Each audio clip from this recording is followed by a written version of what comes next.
नमस्कार, India news देख रहे हैं आप। मैं हूं आपके साथ आकांक्षा राजपूत। चलिए खबरें देखते हैं फटाफट अंदाज में। केंद्र के नए कृषि कानूनों का विरोध कर रहे किसान यूनियनों ने बातचीत के लिए सरकार की नई पेशकश पर विचार के लिए बैठक की।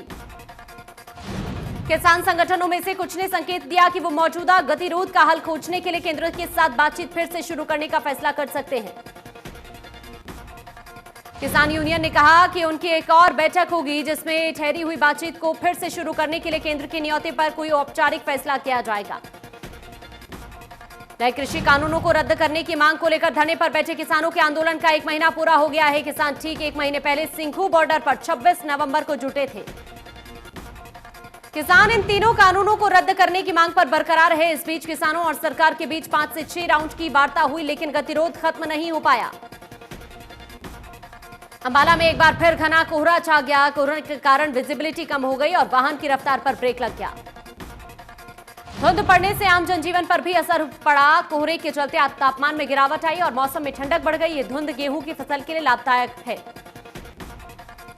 देश भर में गीता जयंती समारोह की धूम है। अलग अलग जिलों में गीता जयंती समारोह मनाए जा रहे हैं। इसी कड़ी में यमुनानगर में गीता जयंती उत्सव मनाया गया, जिसमें भारी संख्या में श्रद्धालु शामिल हुए। पूरे दिन चले इस कार्यक्रम के बाद सायकाल में महाआरती हुई। श्रद्धालुओं ने बताया कि गीता के 18 अध्याय में से 18 श्लोक लेकर उसका रसपान किया गया, जिसमें संपूर्ण गीता का सार है। श्रद्धालुओं ने बताया कि देसी गाय के घी से 108 दीपक जलाकर ये महाआरती की गई, जिसमें सभी ने पूरे विधि विधान से श्रद्धापूर्वक हिस्सा लिया। फरीदाबाद के वजीरपुर में फर्नीचर फैक्ट्री में देर रात आग लग गई। आग पर काबू पाने के लिए 1 दर्जन दमकल की गाड़ियां मौके पर पहुंची। आग लगने के कारणों का अभी पता नहीं चल पाया। काफी मशक्कत के बाद आग पर काबू पाया गया। प्रधानमंत्री मोदी ने प्रधानमंत्री किसान सम्मान निधि के तहत मिलने वाले वित्तीय लाभ की अगली किस्त जारी की। पीएम मोदी ने बटन दबाकर 9 करोड़ किसान लाभार्थियों के खाते में 18,000 करोड़ रुपए ट्रांसफर किए। इस योजना के तहत हर साल 3 किस्तों में किसानों के खाते में 6,000 रुपए भेजे जाते हैं। 2,000 रुपए की राशि 3 किस्तों में भेजी जाती है। पीएम ने कहा कि कृषि सुधार के जरिए हमने किसानों को बेहतर विकल्प दिए हैं। इन कानूनों के बाद आप जहां चाहे जिसे चाहे अपनी उपज बेच सकते हैं। आपको जहां सही दाम मिले वहां पर उपज बेच सकते हैं। पीएम ने कहा कि जब हमने दूसरे सेक्टर में इन्वेस्टमेंट और इनोवेशन बढ़ाया तो हमने आय बढ़ाने के साथ ही उस सेक्टर में ब्रांड इंडिया को भी स्थापित किया। अब समय आ गया है कि ब्रांड इंडिया दुनिया के कृषि बाजारों में भी खुद को उतनी ही प्रतिष्ठा के साथ स्थापित करे। चंडीगढ़ में मुख्यमंत्री मनोहर लाल ने ई ऑफिस योजना की शुरुआत की। सुशासन दिवस पर मुख्यमंत्री ने ऑफिस योजना लॉन्च की। मुख्यमंत्री ने कहा कि बदलते परिवेश में नई विधाओं का सम्मान करना होगा। शासन को सुशासन करने के लिए ई ऑफिस योजना जरूरी है। सिस्टम को सरल बनाना सरकार की प्राथमिकता है। इस दौरान सीएम मनोहर लाल ने कहा कि आज के दिन को हम गुड गवर्नेंस डे के तौर पर मनाते हैं। उन्होंने कहा कि पिछले साल हमने संकल्प दिवस के तौर पर मनाया था। खुशी है, कई कार्य हुए और कई योजनाएं बनाई गई। सीएम मनोहर लाल ने कहा कि 40 के करीब नए प्रोजेक्ट भी गुड गवर्नेंस में शामिल किए गए। सीएम ने कहा कि 10 प्रोजेक्ट को इस साल सम्मानित किया। अगले साल जो अच्छे परिणाम लाने वाले अधिकारी हैं उन्हें सम्मानित किया जाएगा। सीएम मनोहर लाल ने कहा कि परिवार पहचान पत्र के लिए 60 लाख परिवारों में से 42 लाख परिवारों का रजिस्ट्रेशन हो चुका है। सीएम ने कहा कि प्रदेश के 60 लाख परिवारों को विद्यालय, राशन की दुकानें, सरल केंद्र और अंत्योदय केंद्रों से जोड़ने का काम किया जा रहा है। रजिस्ट्रेशन करवाने के बाद सरकारी योजनाओं का लाभ आसानी से मिलेगा। सीएम ने कहा कि हरियाणा पारदर्शिता के हिसाब से सरकार चलाने के मामले में कहीं आगे बढ़ गया है। राष्ट्रपति जी की तरफ से भी सरल योजना हरियाणा को पुरस्कृत किया गया है। सीएम मनोहर लाल ने किसानों से अपील की है कि सरकार से वार्ता कर मसले का हल निकाले। कृषि कानूनों में जो ऐतराज है उन पर किसान क्लोज टू क्लोज बातचीत करे ताकि समाधान निकाल सके। सीएम मनोहर लाल ने कहा कि लंबे समय से कृषि क्षेत्र में सुधार की जरूरत थी। हमने उसे लागू करके दिखाया। सरकार ने किसानों के हित में फैसले लिए हैं। सीएम मनोहर लाल ने कहा कि कृषि सुधारों का राजनीतिक लाभ पीएम मोदी को न मिल जाए, इसका डर अब कांग्रेस को सता रहा है, इसलिए वो किसानों को भ्रमित करने में जुटी है। सीएम मनोहर लाल ने कहा कि किसी भी आंदोलन में टोल फ्री करना सही नहीं, आंदोलन का बहुत अच्छा प्रकार नहीं है। सुशासन दिवस पर भिवानी में भी कार्यक्रम का आयोजन किया गया। कृषि और पशुपालन मंत्री जयप्रकाश दलाल ने कहा कि पंडित मदन मोहन मालवीय और भारत रत्न पूर्व प्रधानमंत्री अटल बिहारी वाजपेयी हम सभी के लिए आदर्श हैं।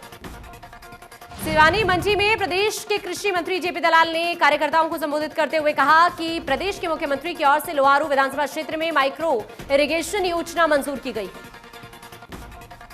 इस योजना के तहत टीले वाले क्षेत्रों में एक बड़ा तालाब बनाया जाएगा ताकि उसे बिजली उत्पन्न हो सके और बिजली उत्पन्न करके ही माइक्रो इरिगेशन योजना को सिरे चढ़ाया जाएगा। उन्होंने बताया कि लोहारू विधानसभा क्षेत्र में 100 करोड़ की योजना पर काम किया जाएगा ताकि किसानों को लाभ मिल सके। देश के पूर्व प्रधानमंत्री अटल बिहारी वाजपेयी और मदन मोहन मालवीय के जन्म दिवस को देश भर में सुशासन दिवस के रूप में मनाया जाता है। हरियाणा के यमुनानगर में आयोजित कार्यक्रम में यमुनानगर के विधायक घनश्याम दास अरोड़ा, उपायुक्त मुकुल कुमार सहित सभी विभागों के प्रमुख और समाजसेवी कार्यक्रम में शामिल हुए। इस दौरान वीडियो कॉन्फ्रेंसिंग के माध्यम से मुख्यमंत्री मनोहर लाल भी लोगों से रूबरू हुए। यमुनानगर के प्रतापनगर ब्लॉक के प्यारेलाल से मुख्यमंत्री मनोहर लाल ने बातचीत की। मुख्यमंत्री ने कहा कि इलाकों के लाल जोरा मुक्त होकर रजिस्ट्री देने से कैसे लाभ हो रहे हैं, जिस पर प्यारेलाल ने बताया कि अभी तक उनके पास ही अपनी जमीन का कोई दस्तावेज नहीं था। रजिस्ट्री मिलने से वो कहीं भी गारंटी दे सकते हैं, लोन ले सकते हैं। सतबीर कादियान को गुड गवर्नेंस अवार्ड से सीएम ने सम्मानित किया। सुशासन दिवस पर चंडीगढ़ में कादियान को इस अवार्ड से सम्मानित किया गया। फरीदाबाद में केंद्रीय राज्य मंत्री कृष्णपाल गुर्जर के साथ सैकड़ों किसानों ने बड़ी स्क्रीन पर मोदी का संबोधन सुना।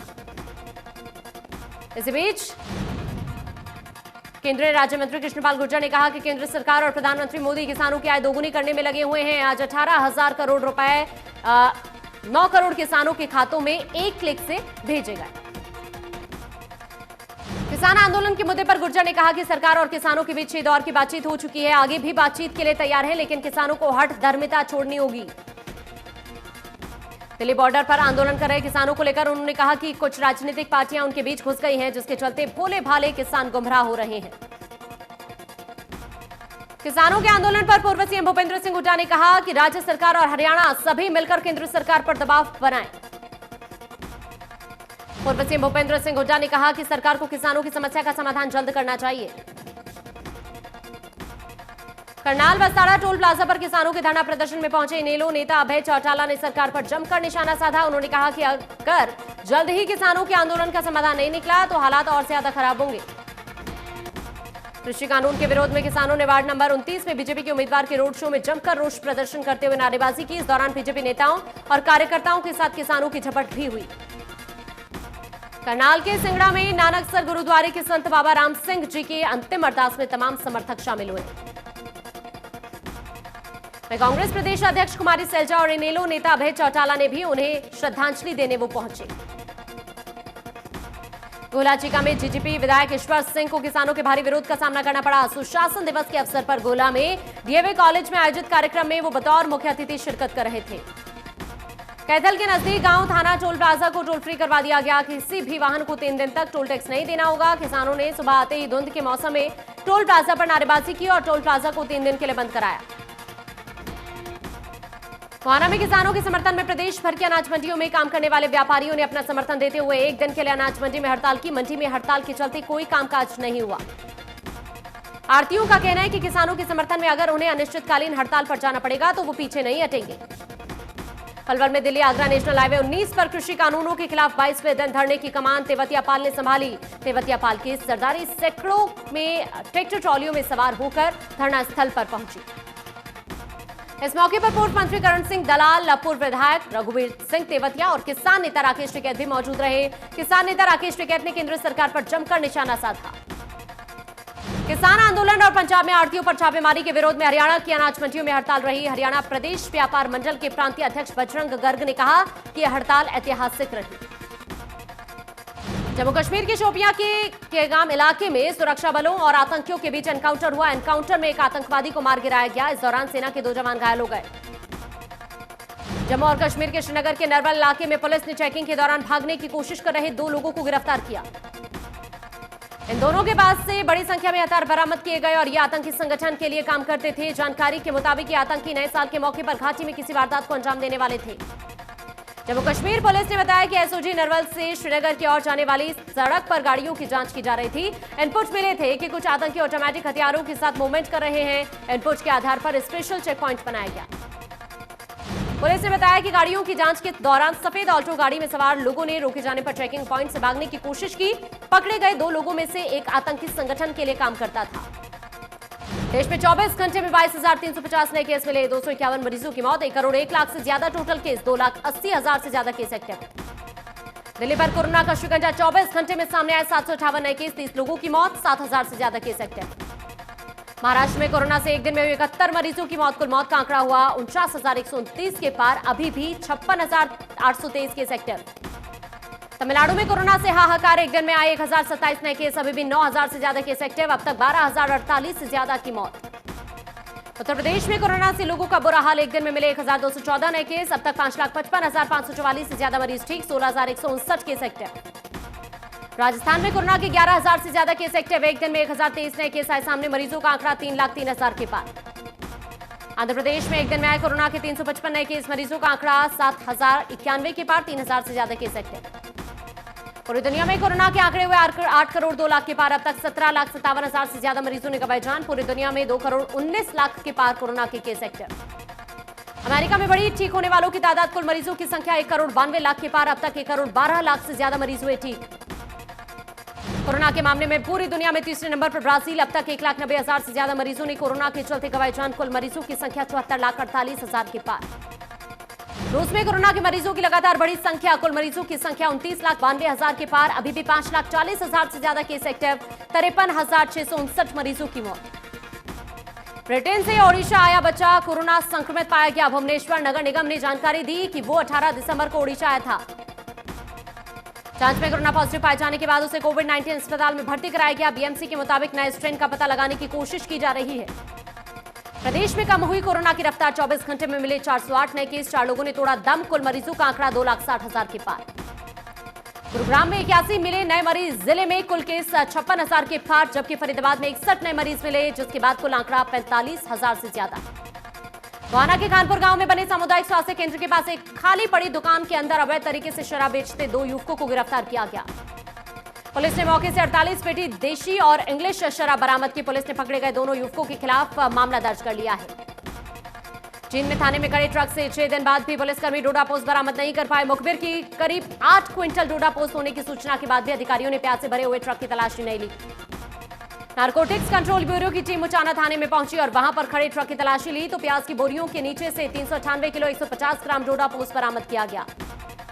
एंटी नारकोटिक्स की टीम ने मामले की जांच कर रहे एएसआई और टीम में शामिल पुलिसकर्मियों के खिलाफ कार्रवाई की सिफारिश की। पुलिस ने मामले में 2 एएसआई को नामजद कर 2 अन्य के खिलाफ मिलीभगत और लापरवाही बरतने का मामला दर्ज किया। जाखल की नई बस्ती में सीवरेज लाइन डालते समय मिट्टी का तोंदा गिरने से 2 मजदूर मिट्टी के नीचे दब गए। हादसे में एक मजदूर की मौत हो गई, दूसरे को प्राथमिक उपचार कर अग्रोहा रेफर किया गया। करीब 1.5 महीने पहले भी सीवरेज लाइन का काम करते समय मिट्टी के नीचे 2 मजदूर दब गए थे। पार्षद का कहना है कि संबंधित विभाग की तरफ से मजदूरों की सुरक्षा के लिए किसी तरह के कोई प्रबंध नहीं किए गए। थाना प्रभारी ने बताया कि मामले की जांच की जाएगी। अगर ठेकेदार या संबंधित विभाग की तरफ से निर्माण कार्य में कोई लापरवाही बरती गई पाई जाती है तो उनके खिलाफ मामला दर्ज किया जाएगा। सुशासन दिवस के अवसर पर नूह के लोगों को बड़ी सौगात प्रशासन ने दी। कॉमन सर्विस सेंटर यानी सीएससी पर पहले से मिल रही सरकार की स्कीमों के साथ साथ अब रेड क्रॉस समिति के अंतर्गत आने वाली सभी योजनाओं का लाभ भी लोगों को मिलेगा। रेड क्रॉस समिति की चलाई जा रही योजनाओं के लिए अब लोगों को जिला मुख्यालय जाकर समय और पैसा बर्बाद करने की जरूरत नहीं है। ये जानकारी जिला रेड क्रॉस समिति सचिव ने दी। सचिव महेश गुप्ता ने बताया कि जिले में 319 केंद्र का संचालन इस समय हो रहा है। इसके अलावा जब जब स्वास्थ्य शिविर रेड क्रॉस की तरफ से लगाए जाएंगे उनकी जानकारी इन्हीं सीएससी सेंटर पर ली जा सकेगी।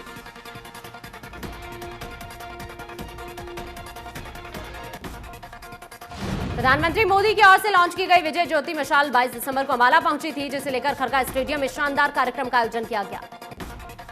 कार्यक्रम में सेना की टुकड़ियों ने शौर्य परक प्रदर्शन करते हुए राष्ट्रीय एकता और अखंडता का संदेश दिया। अंबाला छावनी खरगा स्टेडियम में भव्य रंगारंग और सांस्कृतिक कार्यक्रम किए गए। इससे पहले खरगा स्टेडियम में घुड़सवार दस्ते की अगुवाई में स्वर्णिम विजय मशाल को मेजर सुमित सिंह यहां लेकर पहुंचे और जीओसी खरगा कोर कमांडर को सौंपा। सेना के जवानों ने शहीदों को सलामी शस्त्र से श्रद्धांजलि दी। करनाल के बसाड़ा टोल प्लाजा के असेंबली पॉइंट पर और उसके साथ वाले स्टोर में अचानक आग लग गई। आग पर 1 घंटे की मशक्कत के बाद काबू पाया गया। आग लगने की वजह शॉर्ट सर्किट बताई जा रही है। स्टोर में रखे फाइल्स, कंप्यूटर और भी सामान जलकर खाक हो गए।